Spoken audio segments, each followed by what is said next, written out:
نبی کریم صلی اللہ علیہ وسلم فرماتے ہیں، پہلی حدیث تھی کہ جب مرد شادی کرنا چاہے تو عورت میں کیا چیز دیکھے. اب یہاں پہ عورتوں کو انسٹرکشن دی جا رہی ہے جب وہ شادی کرنا چاہیں تو ان کو کیا دیکھنا چاہیے بندے کے اندر. اذا جاءکم من ترضون دینہ وخلقہ فزوجوہ. بڑی کمال کی حدیث ہے، اس کو آپ یاد کر لیں اور اپنی زندگیوں میں امپلیمنٹ کریں.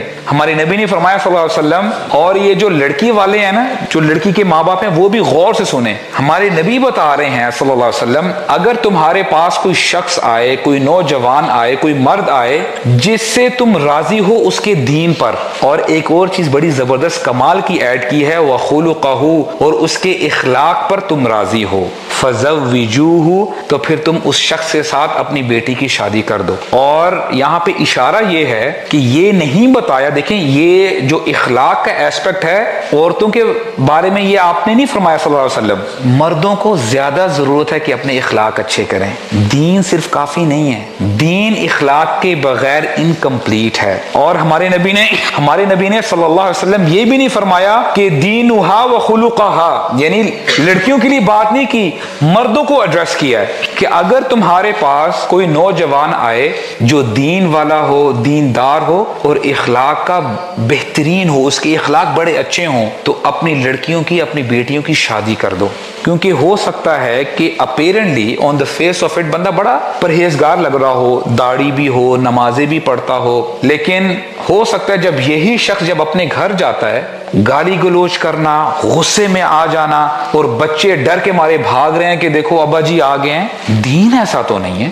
دین نے ہمیں یہ تو نہیں سکھایا کہ آپ سے بندے ڈرنے لگ پڑیں.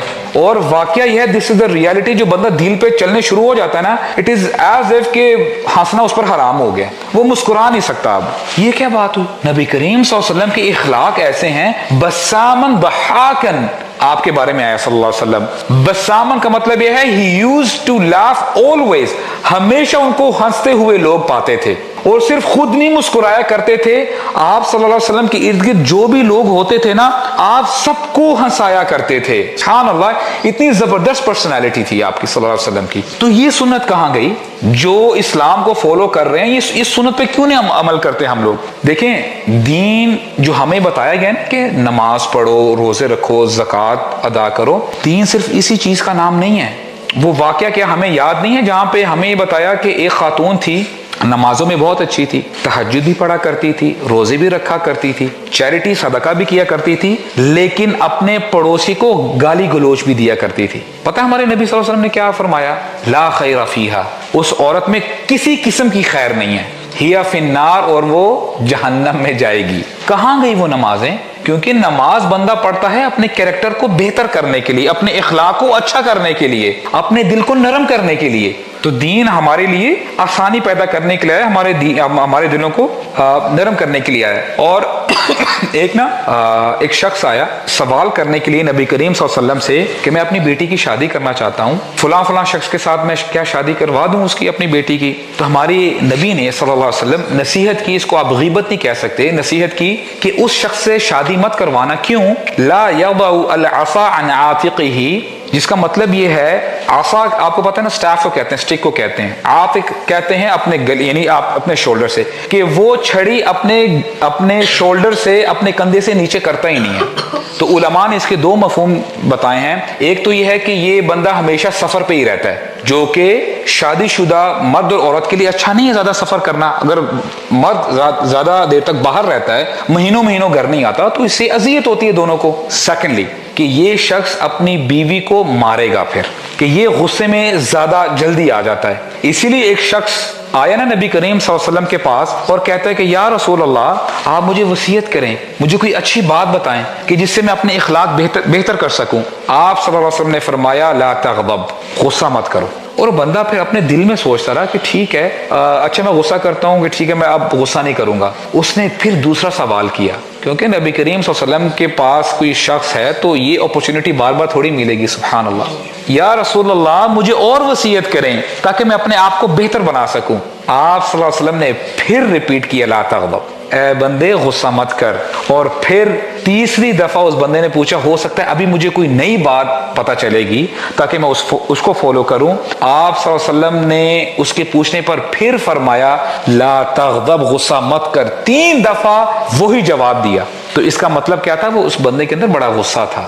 تو ہو سکتا ہے کہ بندہ بڑا دیندار ہو لیکن شارٹ ٹیمپرڈ ہو. تو اس کا حل یہ بھی ہے کہ کسی سے شادی کروانی ہو نا بندے سے، اس کو تھوڑا سا غصے میں پہلے دلوائیں، دیکھیں کہ اس کا ریاکشن کیا ہوتا ہے، پھر بندہ جو ہے اگلا اسٹیپ لے. اینڈ دس اور یہ اسٹریٹجی اپنائی جاتی تھی بیک ان دا ڈیز. لوگ بندے اس عورت کو چوز کرو، اس لڑکی کو چوز کرو جس کے اندر دین ہے، کیونکہ دین ہمیشہ رہے گا، وہ جوانی میں بھی رہے گا، بڑھاپے میں بھی رہے گا. اور پھر آگے ہمارے نبی بتاتے ہیں صلی اللہ علیہ وسلم فاظفر بذات الدین. اب یہاں پہ تھوڑا سا ہم رکتے ہیں. ہمارے نبی ہمیں کبھی بھی غلط گائیڈ کریں گے؟ آسک یورسیلف برادرز، نہیں کریں گے نا. تو ہم پھر کیوں عمل نہیں کرتے ان کی سنت پہ؟ تو پھر ہم کیوں عمل نہیں کرتے ان کی بتائی ہوئی باتوں پہ؟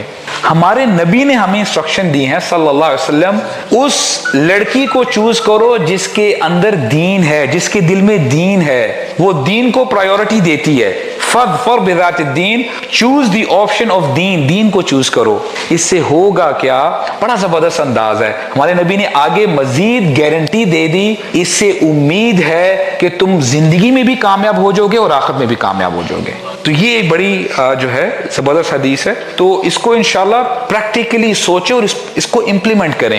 اور میں آپ کو گارنٹی دیتا ہوں اگر آپ اس حدیث پہ فوکس کرتے ہوئے عمل کریں گے نا، ہمارے نبی کریم صلی اللہ علیہ وسلم، ایک تو یہ ہم نے فیکٹ اسٹیبلش کر لیا ہے، وہ کبھی بھی ہمیں غلط گائیڈ نہیں کریں گے، رائٹ. اور ہمارے نبی صلی اللہ علیہ وسلم وہی بات کہتے ہیں جو اللہ تعالیٰ کی طرف سے ہوتی ہے. سبحان اللہ. اس پر اللہ تعالیٰ کی مہر بھی ہوتی ہے، کیونکہ اللہ تعالیٰ فرماتے ہیں وَمَا يَنْطِقُ عَنِ الْهَوَىٰ، اے میرے بندو میرا نبی کبھی بھی اپنی ڈیزائر سے بات نہیں کرتا، اپنی طرف سے باتیں نہیں بناتا.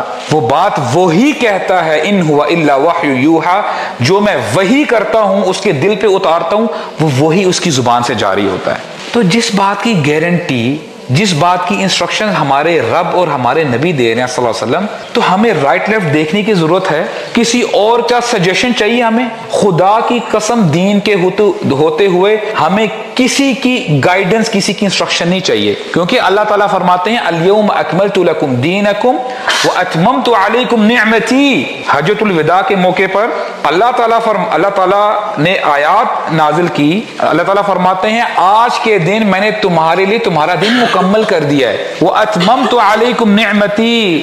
خدا کا واسطہ ہے غور سے سنیے. اللہ تعالیٰ فرماتے ہیں میں نے اپنی نعمت تم پر اتمام کر دی ہے، کمپلیٹ کر دی ہے. یہ دین نعمت ہے، واللہ نعمت ہے، اللہ تعالیٰ کی طرف سے نعمت ہے یہ. وَرَضِيتُ لَكُمُ الْإِسْلَامَ دِينًا. سبحان اللہ، میں تمہارے لیے دین اسلام پر راضی ہو گیا. اللہ تعالیٰ راضی ہو جاتے ہیں، اللہ تعالیٰ ہمارے لیے راضی ہو گئے دین اسلام پہ. تو دین آپ کے لیے آسانی پیدا کرنے کے لیے آیا، مشکل پیدا کرنے کے لیے نہیں آیا. ساری حدیں کراس کر جاتا ہے. اچھا، ایک سائیڈ تو یہ ہے، دوسری سائیڈ یہ ہے، آپ کو سننے کو ملا